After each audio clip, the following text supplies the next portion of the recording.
ยังวนเวียนในนั้น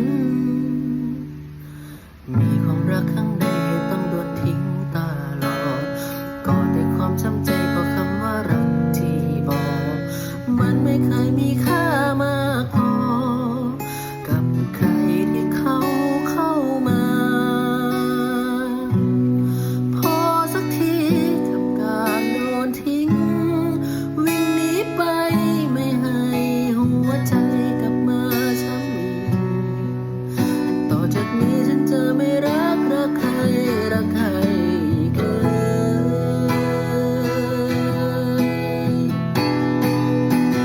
เพราะเมื่อได้มีรักฉันต้องมีน้ำตาและจะไม่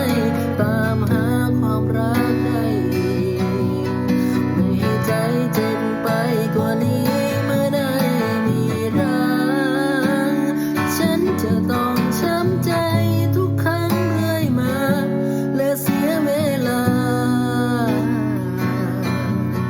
แต่ฉันก็ยังทำไม่ได้มันยากเกินไป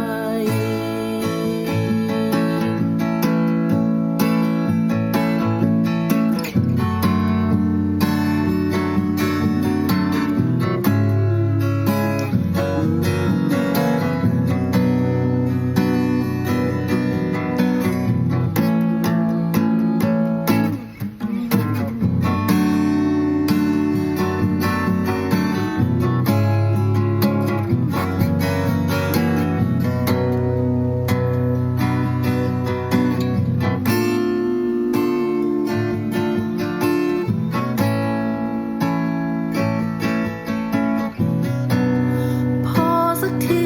กับการโดนทิ้งวิ่งหนีไปไม่ให้หัวใจกลับมาช้ำอีก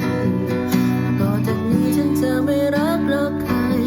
รักใครอีกเลย